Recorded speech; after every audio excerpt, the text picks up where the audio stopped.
देखिए, ईरान और अमेरिका के बीच जुबानी युद्ध तेज हो गई है। ट्रंप ने धमकी दी है कि उनके हथियार लोडेड और टारगेट पर हमले के लिए लॉक हैं।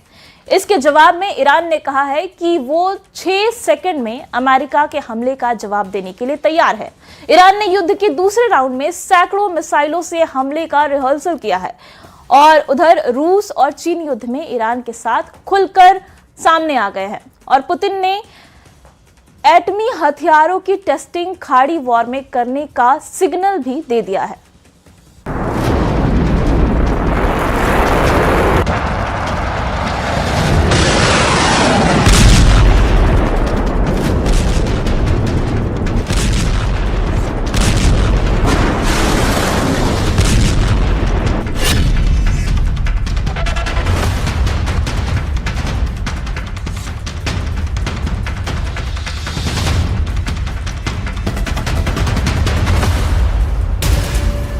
ट्रंप का ऑर्डर एपिक फ्यूरी 2 लॉन्च करो।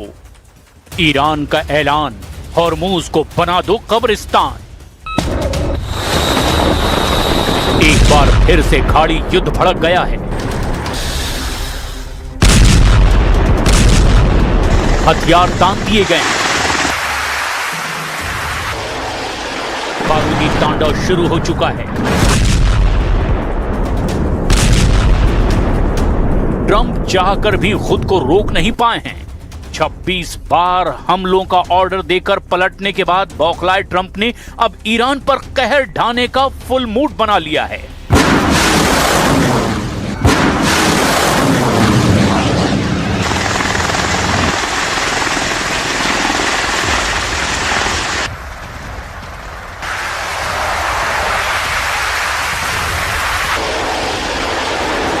लेकिन ईरान इस बार उनसे हर कदम आगे चल रहा है।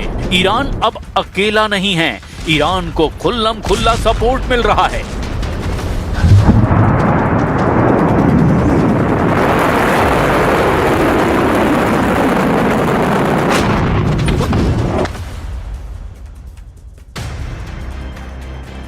ट्रंप के लिए खाड़ी फ्रंट के साथ यूरोप से भी सदमा देने वाला अपडेट मिला है, जहां पुतिन ने एटमी वॉर रिहर्सल शुरू कर दी है। रूस ने बेलारूस के साथ मिलकर के 3 दिन तक परमाणु सैन्य अभ्यास शुरू किया है। पुतिन के इस पावर शो में 200 रॉकेट लॉन्चर, 140 एयरक्राफ्ट, 73 युद्धपोत, 65,000 सैनिक और 13 सबमरीन हिस्सा ले रही हैं। रूसी रक्षा मंत्रालय ने बताया कि इस परमाणु अभ्यास में कुल 7,800 टाइप के हथियारों का दम दिखाया जाएगा। सवाल ऐसे में यह है, क्या पुतिन के ये हथियार खाड़ी युद्ध में टेस्ट किए जाएंगे? क्या पुतिन के इसी दांव ने ट्रंप को ईरान पर हमले से 1 घंटे दूर कर दिया है?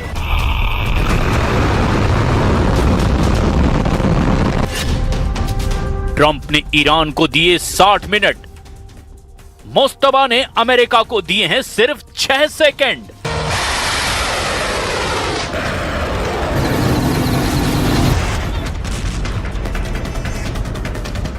ईरान ने दुश्मनों के खिलाफ सरप्राइज विनाश शुरू कर दिया है। जूनियर खामनेई ने खुर्रम शहर के धमाकों के ऑर्डर दे दिए हैं।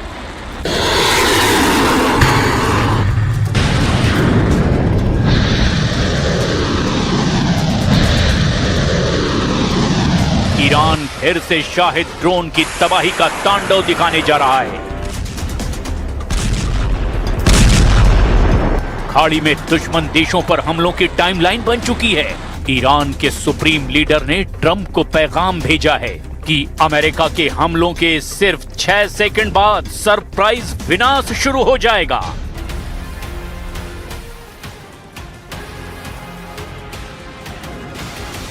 ईरान 1-2 नहीं, सैकड़ों मिसाइलों का पूरा लॉट दुश्मनों पर दागने के लिए फुल रेडी है। ईरान ने हर घंटे सैकड़ों बैलिस्टिक और क्रूज मिसाइलें फायर करने का बंदोबस्त कर लिया है। ईरान ने इजराइल के लेटेस्ट डिफेंस सिस्टम के टोटल तबाही की नई प्लानिंग बनाई है। ईरान से आई वॉर रिपोर्ट में खुलासा हुआ है कि revolutionary force war mode on कर चुकी है। क्योंकि ट्रंप के 26 बार सीज फायर पर पलटने के बाद ईरान ने अब अपनी वॉर प्लानिंग ही बदल ली है। हालांकि ट्रंप ने डील फाइनल होने की टाइमलाइन हफ्ते 2 हफ्ते फिर से बढ़ा दी है।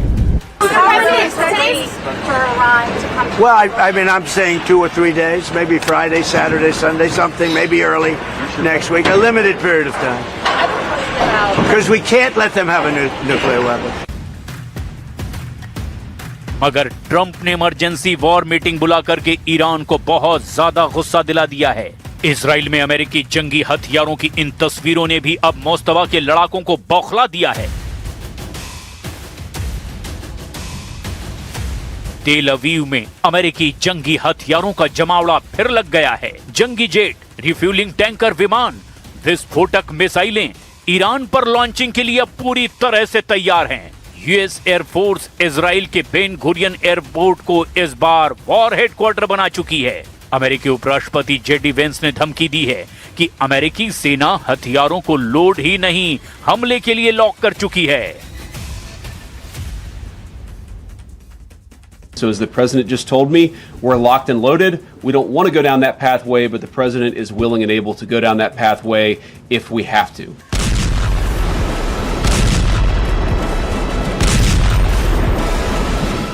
ट्रंप ईरान पर हमले का माहौल बना रहे हैं, लेकिन खाड़ी देशों से उन्हें बैड न्यूज मिल रही है।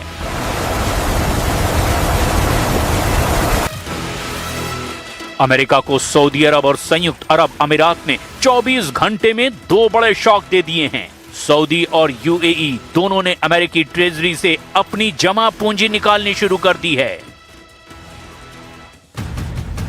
खाड़ी देशों ने कुल मिलाकर 15 अरब डॉलर की जमा पूंजी अमेरिका से निकाल ली है। आधिकारिक आंकड़ों के मुताबिक सऊदी अरब ने मार्च में अमेरिकी ट्रेजरी बॉन्ड में अपनी हिस्सेदारी 10.8 बिलियन डॉलर घटा दी है। यानी ये पैसा सऊदी अरब ने निकाल लिया है। अब ट्रेजरी में सऊदी के हिस्से का 149.6 बिलियन डॉलर मौजूद है और इसी तरह यूएई ने 5.8 बिलियन डॉलर की जमा पूंजी निकाल ली है। अमेरिकी कोष में बतौर जमा पूंजी यूएई का 114.1 बिलियन डॉलर बचा है।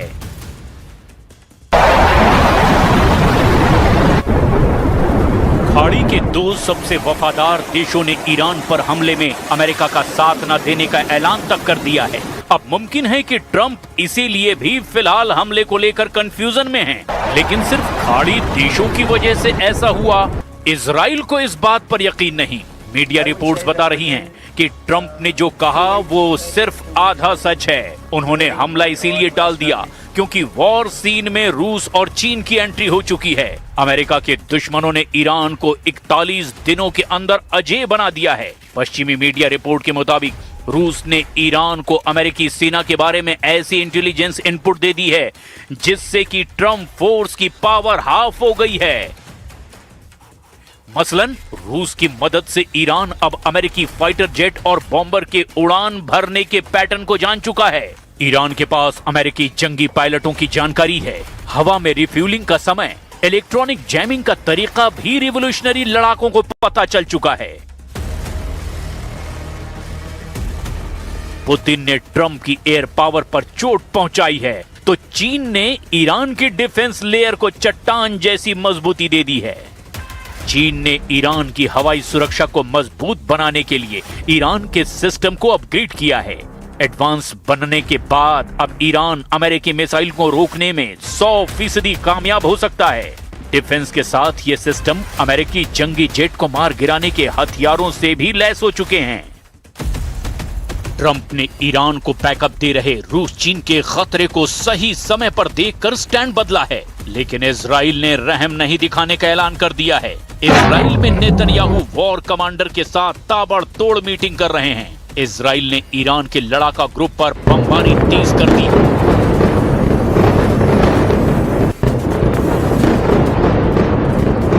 इजराइल का अगला टारगेट तेहरान में इस्लामी हुकूमत का तख्ता पलट है। ईरानी एटमी हथियारों के सफाए तक अब इजराइल ये युद्ध खत्म करने को कतई तैयार नहीं है।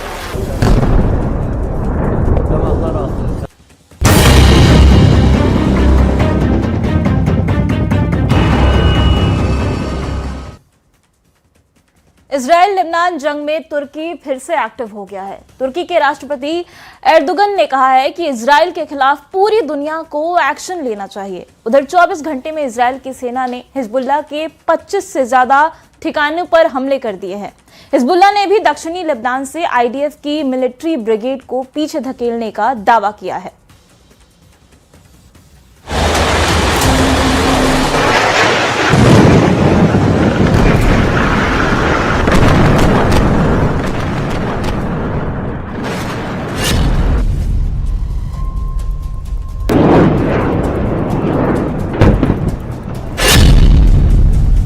इजराइल की सेना ने सबसे ताजा वीडियो जारी करते हुए दावा किया कि उसने हिजबुल्लाह की इस इमारत को तबाह कर दिया है जहां से आईडीएफ के खिलाफ ऑपरेशन चल रहा था। आईडीएफ ने दावा किया कि इस इमारत से इजरायली सैनिकों पर नजर रखी जा रही थी।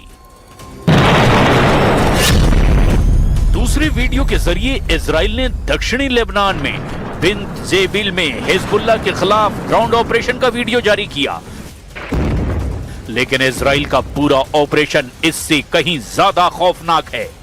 दावा किया जा रहा है कि इजराइल ने ग्रेटर इजराइल का आधा सपना पूरा कर लिया है।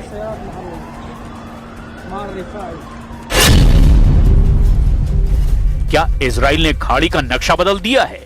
क्या इजराइल गाजा, लेबनान और सीरिया को मिलाकर नया ग्रेटर इजराइल बनाने जा रहा है? क्या 3 मुस्लिम देशों की जमीन पर इजराइल ने सबसे बड़ा मिलिट्री बेस बना लिया है?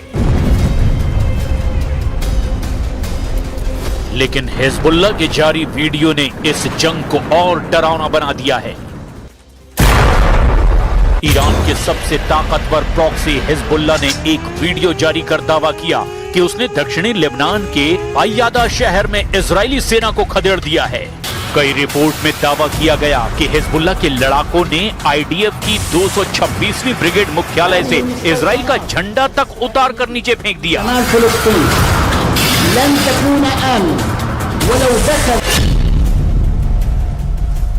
क्या हिजबुल्लाह इतना ताकतवर हो गया है कि उसने आईडीएफ की पूरी ब्रिगेड को ही पीछे हटने पर मजबूर कर दिया?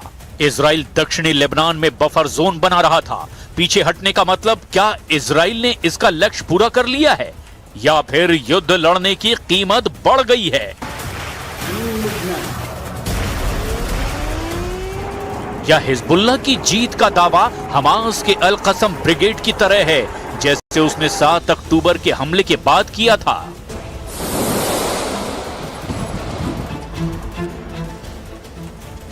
इजराइल अभी भी बड़े स्ट्राइक और एयर पावर से जवाब दे रहा है। क्या ये युद्ध वॉर ऑफ नैरेटिव बन गया है? गाजा में धुआं फिर उठ रहा है, लेबनान में कब्रिस्तान फैल रहे हैं और सीरिया बॉर्डर पर भी इजरायली सेना की हलचल अब और तेज हो चुकी है। अब चर्चा 1000 किलोमीटर फैले उस वॉर बेल्ट की हो रही है जो गाजा, दक्षिणी लेबनान और सीरिया बॉर्डर तक फैल गई है। एक रिपोर्ट में दावा किया गया कि हमास हमले के बाद इजराइल ने गाजा, लेबनान और सीरिया बॉर्डर तक 1000 वर्ग किलोमीटर तक जमीन पर कब्जा कर लिया है।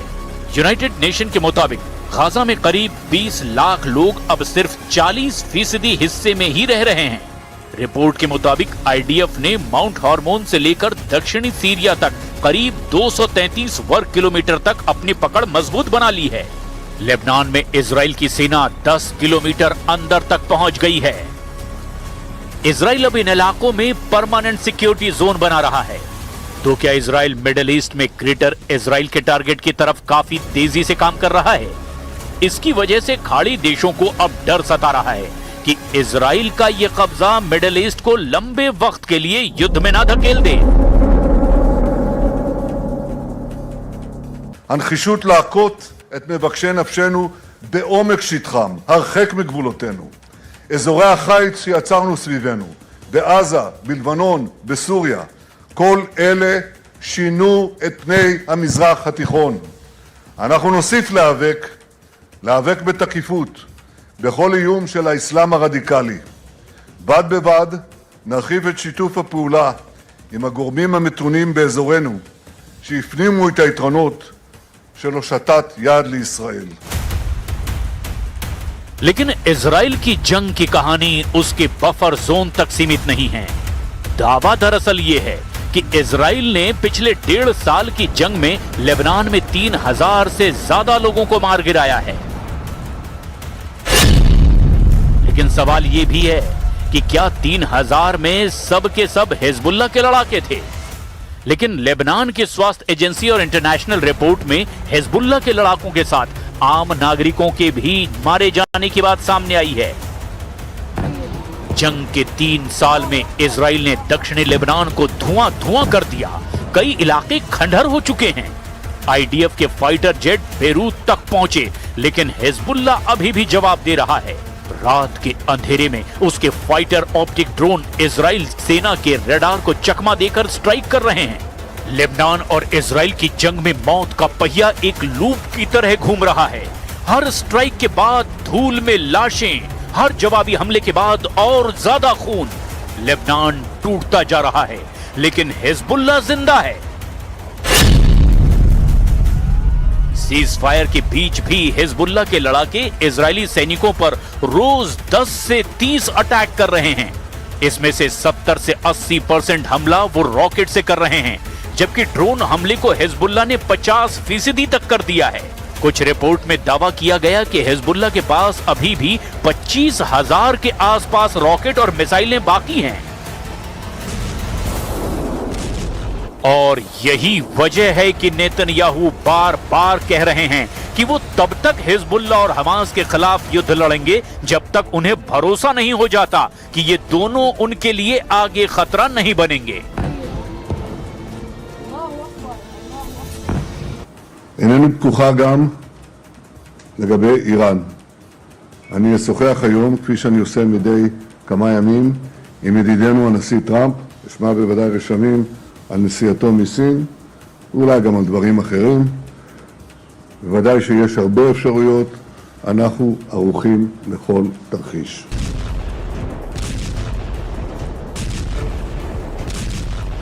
अब ऐसे में सवाल सिर्फ गाजा, लेबनान या सीरिया का नहीं, सवाल है क्या मिडिल ईस्ट में एक नई सीमा रेखा खींची जा रही है? क्योंकि इजराइल अब सिर्फ आतंकियों को मारने की बात नहीं कर रहा, वो लॉन्ग टर्म सिक्योरिटी की भाषा बोल रहा है। और यही शब्द अरब दुनिया को सबसे ज्यादा डरा रहे हैं। गाजा में बफर जोन, लेबनान में सिक्योरिटी बेल्ट और सीरिया बॉर्डर पर सर्विलांस पोस्ट, इन सब ने मिलकर के एक नया खौफ पैदा कर दिया है। इजराइल गाजा और लेबनान के जिन इलाकों में घुसा, वहां अब परमानेंट ऑपरेशन की परमानेंट मिलिट्री बेस बनाने की बात हो रही है। अब डर है कि जो जंग पुरानी सीमाओं के लिए लड़ी जा रही थी, वो कहीं अब नई सीमाओं की जंग में ना बदल जाए। और इस बीच ईरान के प्रॉक्सी खुलकर एक्टिव हो गए हैं। इराक और सीरिया में अमेरिकी बेस के पास हलचल और ज्यादा बढ़ गई है। लाल सागर में हूथी के हमले बंद नहीं हुए हैं, यानी ईरान का हर फ्रंट धीरे धीरे और एक्टिव होता जा रहा है। क्या मिडिल ईस्ट की जंग चेन रिएक्शन की तरह काम कर रही है? गाजा, लेबनान और सीरिया सभी एक ही जंग का हिस्सा बन चुके हैं। और क्या ईरान के प्रॉक्सी ने इजराइल को चारों तरफ से घेर लिया है? और अब सबसे बड़ा खतरा मिसाइलों का नहीं, अंतहीन युद्ध का हो गया है। हर हमले के बाद नया बदला जन्म ले रहा है। हर जनाजा एक नई नफरत पैदा कर रहा है। और यही वजह है कि अब लोग खाड़ी में सीज फायर की बात नहीं कर रहे, लोग डरे हुए हैं कि अगला धमाका कहां होगा।